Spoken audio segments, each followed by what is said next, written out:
Let me start by saying this. I never imagined I'd find myself in a situation like this. You know the kind, where you're at odds with your homeowners association, HOA. Before all of this chaos began, I was just an ordinary guy living what I thought was a peaceful life in Willow Pines. It's one of those neighborhoods that looks like it belongs on a postcard.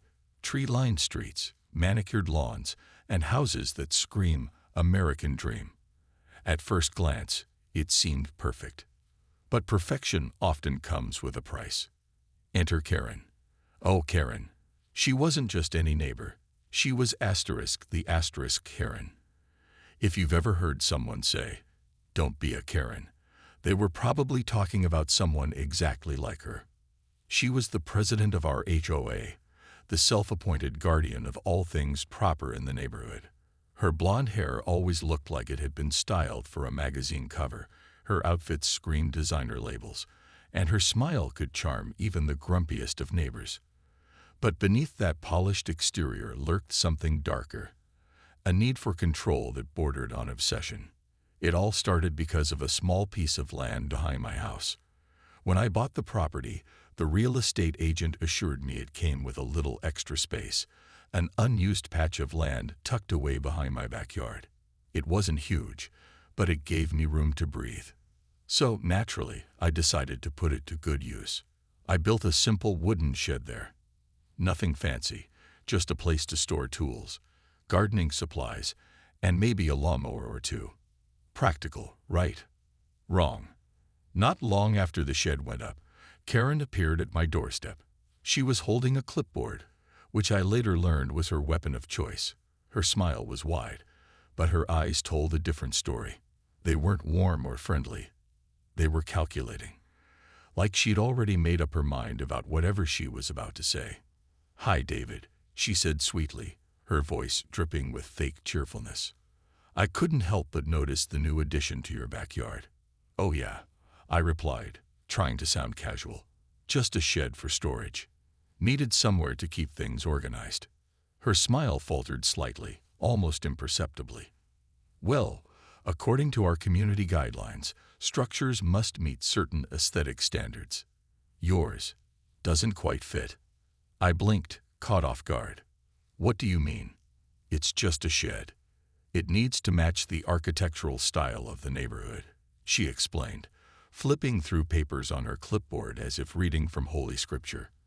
"And besides, that piece of land technically belongs to the HOA." My stomach sank. "Wait, what? That can't be right. The land came with the house when I bought it." Karen tilted her head, her expression shifting into something smug and condescending. "I'm afraid it does. But don't worry. We're happy to work with you. Just remove the shed within 2 weeks, or we'll have no choice but to take action." Take action? Over a shed? This woman was unbelievable. At first, I thought she was bluffing. Surely, no one would go to such extremes over a wooden box in my backyard. After all, who cares about a shed? It's not like I was building a skyscraper or hosting loud parties out there. But as the days passed, it became clear that Karen wasn't messing around. And that's when the nightmare truly began. The 2-week deadline came and went, but I didn't budge. I couldn't. That shed wasn't just a structure. It represented something bigger, my independence, my right to make decisions about my own property. Plus, I still believed Karen was wrong. How could she claim the land belonged to the HOA when it had been part of the parcel I purchased? It made no sense. But Karen wasn't the type to back down. Oh no, she was just getting started. First, there were the daily visits from her team. These weren't random neighbors. They were hand-picked enforcers, loyal followers of Karen's reign over Willow Pines. They showed up at all hours, leaving notes taped to my front door, or slipping them under it like some kind of twisted game. The messages were polite on the surface, but beneath the sugary language lay thinly veiled threats. Please comply with community guidelines. Failure to act will result in further consequences. And my personal favorite, we value harmony, but rules must be followed. Then came the fines. Every morning, an envelope would appear in my mailbox. each one containing a bill for violating HOA rules. At first, they were small, $50 here, $100 there, but as the days passed, the amounts grew larger. By the end of the second week, I owed over $500 for a shed, a wooden box that held rakes and shovels. It was absurd. Claire, my wife, was beside herself. She hated conflict and begged me to give in. Just tear it down, David, she pleaded one evening as we sat at the kitchen table. It's not worth all this stress. What if they take us to court? Or worse, what if they foreclose on the house? I shook my head stubbornly. They can't do that. This is our land, our home. We're not going to let her bully us into submission. But deep down, I wasn't so sure. Karen's tactics were relentless, almost suffocating. Phone calls at odd hours, emails flooding my inbox, even passive-aggressive comments whenever I crossed paths with her in the neighborhood. "Oh, David," she'd say with that fake smile. "Still haven't had time to fix that little issue, huh? Let me know if you need help understanding the guidelines." Her words dripped with mockery, and every interaction left me feeling smaller, angrier, more trapped. It wasn't just about the shed anymore. It felt personal, like she was targeting me specifically. But why? What had I done to deserve this level of hostility? Determined to fight back, I decided to dig deeper. I pulled out the paperwork from when I bought the house, the deed, the survey maps, everything. Then I called a lawyer friend of mine, Mark, who specialized in property law. He agreed to look over the documents and confirm whether the land truly belonged to me. When Mark called me back a few days later, his tone was reassuring. "David, based on what you've shown me, that land is legally yours. There's no question about it. Whoever told you otherwise is either mistaken or lying." Mistaken or lying. Those words echoed in my mind as I stared at the stack of papers on my dining table. Mistaken, I could understand. People made mistakes. But lying? That implied intentionality, malice even. Was Karen deliberately trying to take something that didn't belong to her? Armed with this newfound confidence, I decided to confront Karen directly. I gathered all the evidence, copies of the deed, survey maps, Mark's notes, and marched over to her house, ready to put an end to this nonsense once and for all. When she opened the door, clipboard in hand as usual, I wasted no time. "Karen, I have proof that the land behind my house belongs to me. You need to stop harassing me and leave me alone." For a moment, she looked surprised, but then her expression shifted, and the Karen I'd come to dread emerged. Her smile turned icy, her voice sharp and cutting. "Proof," she scoffed. "Your so-called proof means nothing. Trust me, David, you don't want to test me on this." Her words sent a chill down my spine. Something about the way she said them, the cold certainty in her voice, made me realize this wasn't over. Not by a long shot. Karen's reaction was not what I expected. Instead of backing down when I showed her the evidence, she seemed to grow angrier, more determined. It was like poking a hornet's nest. I thought I was holding the stick, but suddenly I realized I might be in real trouble. "You think you're smart, don't you?" she said, snatching the papers from my hands and tossing them onto her dining table without even looking at them. "You think a few pieces of paper are going to stop me?" Her voice had changed. It wasn't the polished, overly friendly tone she usually used around the neighborhood. This was raw, unfiltered Karen. Her eyes narrowed, and her jaw tightened, as if she were trying to intimidate me into submission. And honestly, it worked. For a moment, at least, I felt my confidence waver. "This isn't about being smart," I shot back, trying to sound firmer than I felt. "It's about facts. The land is mine. That shed is on my property. You can't just make up rules and claim things that don't belong to you." But Karen didn't flinch. If anything, she leaned closer, her voice dropping to a low, menacing whisper. "Listen carefully, David. You have no idea who you're dealing with. Take down that shed. Or else." "Or else what?" I asked, my heart pounding. Even though I tried to act brave, her words sent a chill through me. What exactly did she mean by "or else"? Was she bluffing, or was there something darker behind her threats? She didn't answer directly. Instead, she straightened up, smoothing out her blouse as if nothing had happened. "You'll see soon enough," she said coolly, walking toward the door. "Don't say I didn't warn you." I left her house feeling uneasy, like I'd stepped into some kind of psychological thriller movie. Every step back to my own house felt heavier, my mind racing with questions. Who was this woman? Why was she so obsessed with my shed? And why did she seem so sure she could get away with whatever she was planning? When I got home, Claire could tell something was wrong. She looked up from folding laundry and frowned. What happened? Did she listen to reason? No, I admitted, slumping onto the couch. She didn't even look at the documents. She just threatened me again. Threatened you? Claire's voice rose an octave. What does that even mean? People don't threaten each other over sheds, David. This isn't normal. I know, I muttered, running a hand through my hair. But it's not just about the shed anymore. There's something bigger going on here. Something I don't understand yet. That night, sleep didn't come easily. Every creak of the house sounded louder than usual. Every shadow outside the window seemed suspicious. I kept replaying Karen's words in my head. Asterisk, take down that shed. Or else. Asterisk, what was she capable of? Would she really go as far as calling the police? Or worse, what if she had connections in the neighborhood, people willing to do her dirty work? The next morning, my fears began to materialize. As I walked outside to check the mail, I noticed something strange. A bright orange sticker plastered across the front of my shed. My stomach sank as I approached it. Printed in bold letters were the words, asterisk, asterisk, UNAVUKH or IZE, Storakutur, immediate REMOVAL REQVYRD asterisk, asterisk.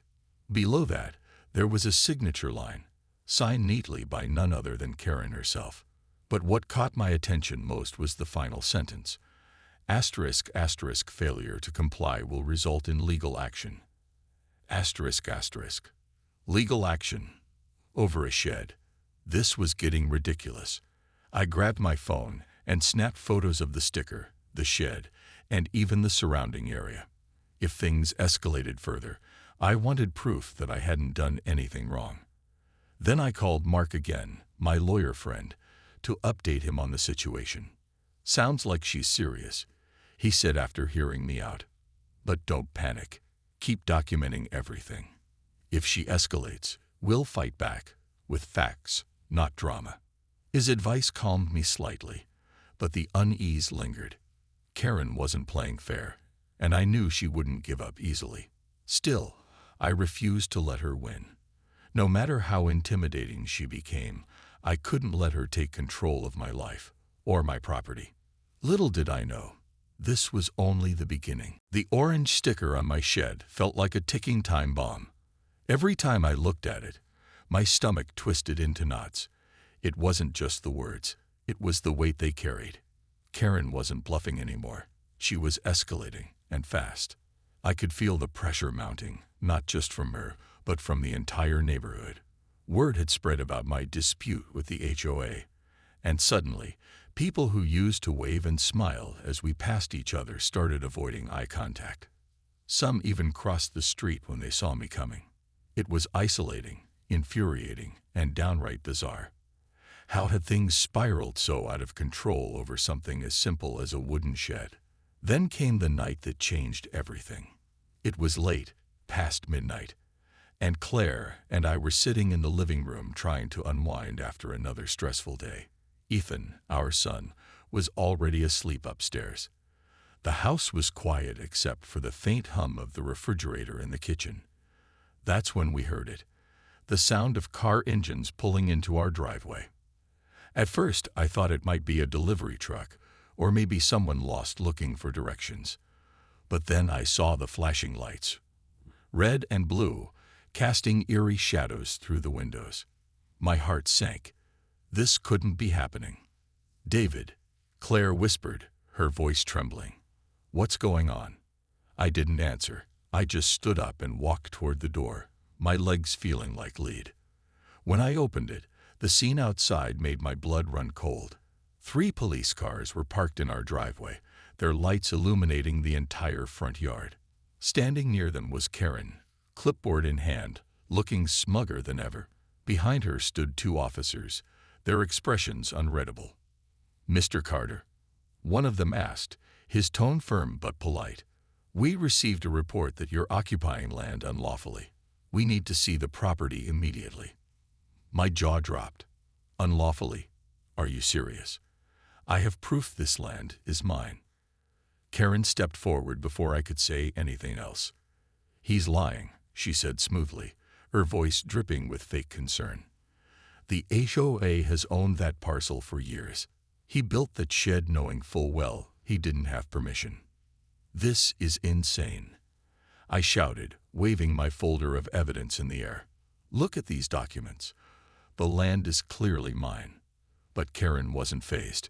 She produced her own stack of papers, complete with official-looking seals and signatures. To my horror, they appeared legitimate, at least at first glance. They contradicted everything I had shown them. The officers exchanged skeptical glances. One of them gestured toward the backyard. We'll need to take a look at the property ourselves. As they headed toward the shed, I felt panic rising in my chest. This wasn't just about a stupid structure anymore. It was about my family's future. If Karen succeeded in convincing the authorities, she wouldn't stop until we lost everything. The shed, the land, maybe even the house. Claire joined me on the porch, her face pale with fear. What are we going to do? She whispered, clutching my arm tightly. I don't know, I admitted, my voice barely audible. But I'm not giving up without a fight. While the officers inspected the shed, Karen lingered nearby, watching with a satisfied smirk.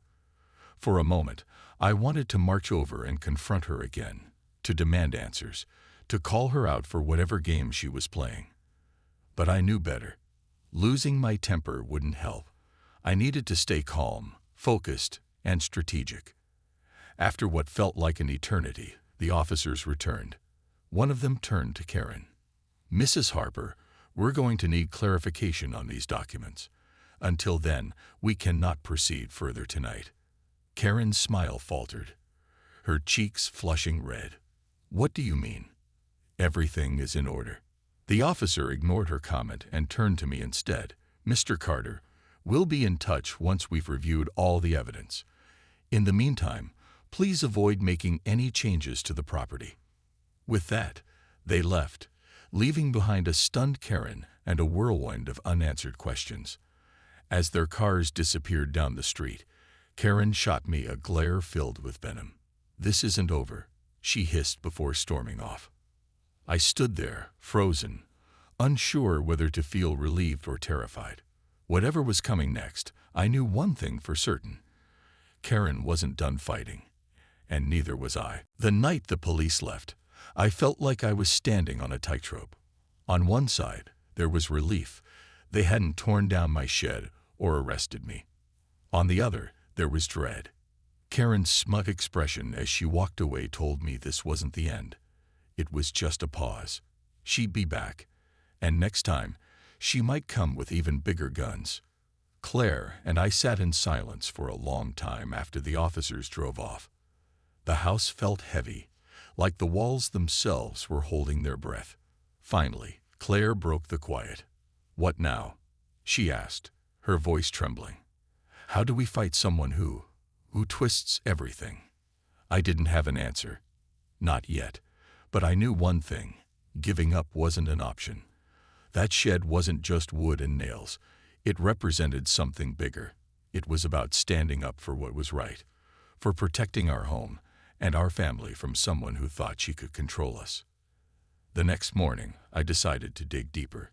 If Karen had forged documents or manipulated records, I needed proof. I couldn't go into another battle unarmed. So I called Mark again, my lawyer friend, and explained everything that had happened.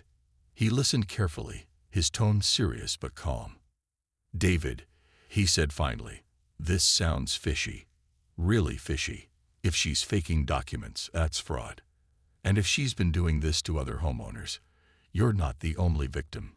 His words lit a spark inside me. What if Karen wasn't just targeting me? What if she'd done this before, intimidated other families, pushed them out of their homes, or stolen land under false pretenses? If I could find others who'd been through the same thing, maybe we could stand together and expose her. I started asking around, cautiously at first. I didn't want to sound paranoid or make things worse, but I needed answers. To my surprise, people weren't as silent as they seemed. One neighbor, Mrs. Patel, reluctantly admitted that Karen had pressured her into selling part of her backyard years ago. Another, Mr. Rodriguez, confessed that he paid thousands in fines for violations he didn't commit because he couldn't afford a legal fight. "They tell you it's easier to give in," Mr. Rodriguez said bitterly. "But once you do, they keep coming back for more." The more stories I heard, the angrier I became. Karen wasn't just a bully. She was running a system, a toxic, manipulative machine designed to crush anyone who dared question her authority. And somehow, she'd managed to keep it hidden behind smiles and clipboard-clutching professionalism. Then came the breakthrough.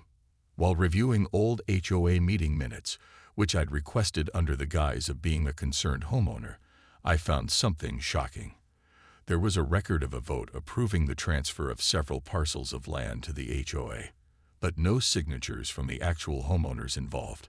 How could land change hands without consent? Something wasn't adding up. I took my findings to Mark, who agreed it was suspicious enough to warrant further investigation. "This could blow the lid off everything," he said, "but we need to move carefully. If Karen senses you're onto her, she'll try to cover her tracks." That evening, I shared what I'd learned with Claire. Her eyes widened as I laid out the pieces. "Do you think she's been stealing land from people all along?" she asked. "I don't know," I admitted, "but I'm going to find out." As I sat at the kitchen table late that night, staring at the stack of papers in front of me, I felt a strange mix of fear and determination.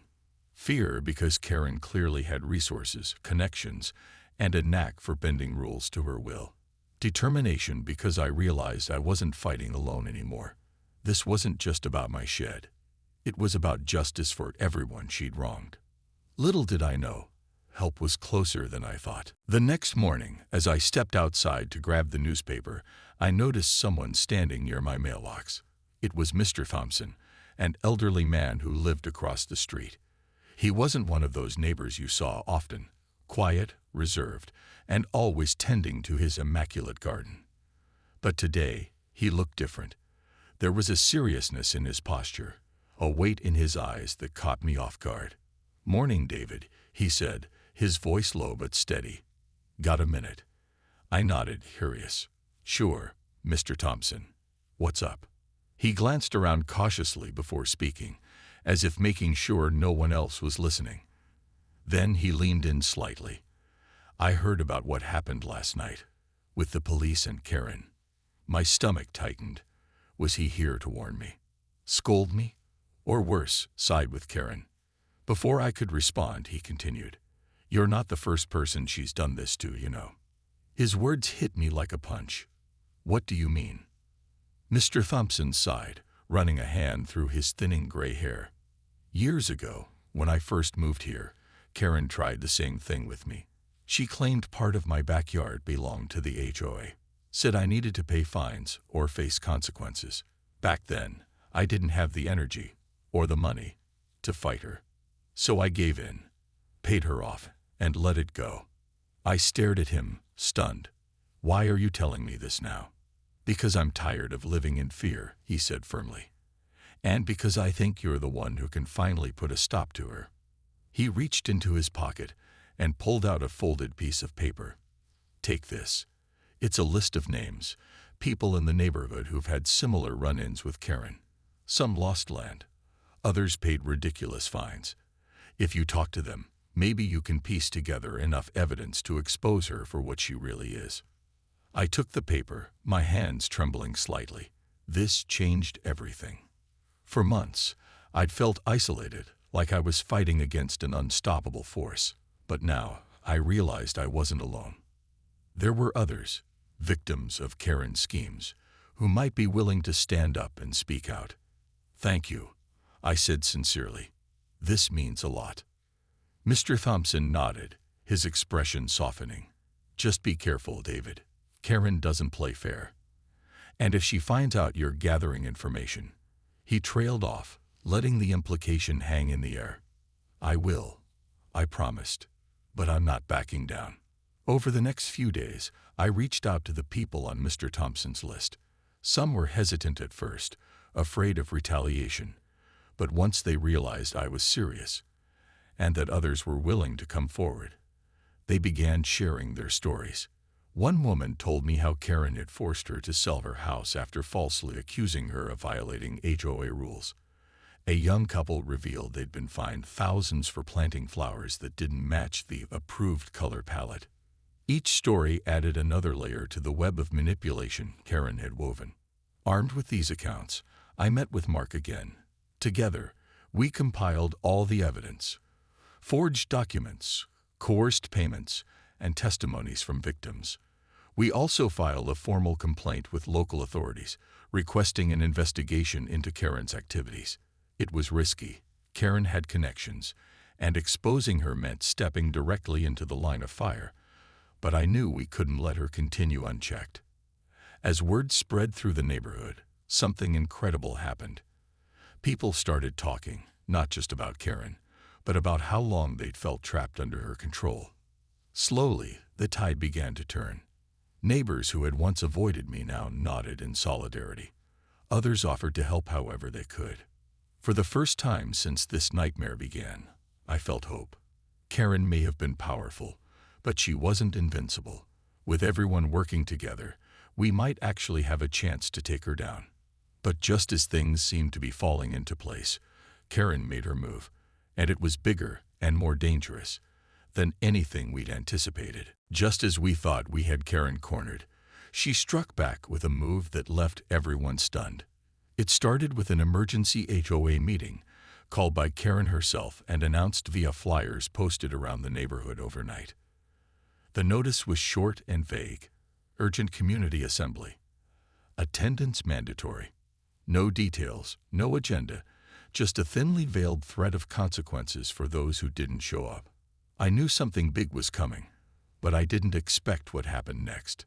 The meeting took place in the community center, a bland room with fluorescent lighting and rows of folding chairs. By the time Claire and I arrived, the place was packed. Neighbors sat stiffly, whispering nervously among themselves. Even Mr. Thompson looked uneasy, his usual calm demeanor replaced by tension. At the front of the room stood Karen, flanked by two men in suits who looked more like lawyers or enforcers than typical HOA members. When Karen stepped up to speak, her voice was sharp and commanding. Gone was the polished smile. Instead, she wore a mask of cold determination. "Ladies and gentlemen," she began, scanning the crowd with piercing eyes, "it has come to my attention that certain individuals have been spreading lies about the HOA. False accusations, baseless claims designed to undermine our community's integrity. Let me make one thing clear. These attacks will not be tolerated." Her words sent a ripple through the room. People exchanged uneasy glances, unsure whether to believe her or doubt her. Then she dropped the bombshell. "To prove my commitment to transparency," she continued, pulling out a stack of papers, "I've decided to turn over all HOA records to an independent auditor. Every document, every transaction, every decision will be reviewed thoroughly. If anyone has acted improperly, they will be held accountable." The room erupted into murmurs. On the surface, it sounded reasonable, even noble. But I knew better. This wasn't about accountability. It was damage control. She was trying to preemptively discredit any evidence we gathered by controlling the narrative. And judging by the nervous energy in the room, many others suspected the same. After the meeting ended, I approached Mr. Thompson and Mark, both of whom shared my skepticism. "She's buying time," Mark said grimly. "That audit is probably rigged." "We can't let her get away with this," I replied, clenching my fists. "We need to go public, get the media involved, expose her before she buries the truth." But there was another problem. As we left the community center, several neighbors pulled me aside privately, urging caution. "Karen's got friends in high places," one mourned. "If you push too hard, she'll retaliate." Their fear was palpable, and it made me realize how deeply entrenched Karen's power truly was. Still, I refused to back down. With Mark's guidance, I contacted a local journalist who specialized in investigative reporting. We provided him with copies of our evidence, documents, testimonies, even recordings of Karen's threats, and hoped he could shine a light on the corruption festering beneath Willow Pine's perfect facade. It didn't take long for the story to break. Headlines blared across newspapers and TV stations. Local HOA president accused of fraud and extortion. The scandal exploded overnight, drawing attention not just locally but statewide. Reporters swarmed the neighborhood, interviewing residents and digging deeper into Karen's schemes. And then came the final twist. During the investigation, authorities uncovered something shocking. Karen hadn't just manipulated land deals or bullied homeowners. She'd embezzled thousands of dollars from HOA funds, funneling the money into personal accounts to finance her lavish lifestyle. Her empire of control crumbled within days. Arrest warrants were issued, charges filed, and soon enough, Karen was led away in handcuffs, her polished image shattered forever. In the aftermath, Willow Pines began to heal. Neighbors who had lived in fear finally felt free to speak openly. New leadership took over the HOA, promising transparency and fairness. As for me, I kept the shed, not because I needed it, but because it symbolized resilience. A reminder that sometimes standing your ground isn't just about winning. It's about doing what's right. Looking back, I realized this battle wasn't just about a piece of land or a wooden structure. It was about courage, unity, and refusing to let someone else dictate your life. And in the end, justice prevailed, not just for me, but for everyone Karen had tried to silence. The shed still stands today, weathered but strong, just like us.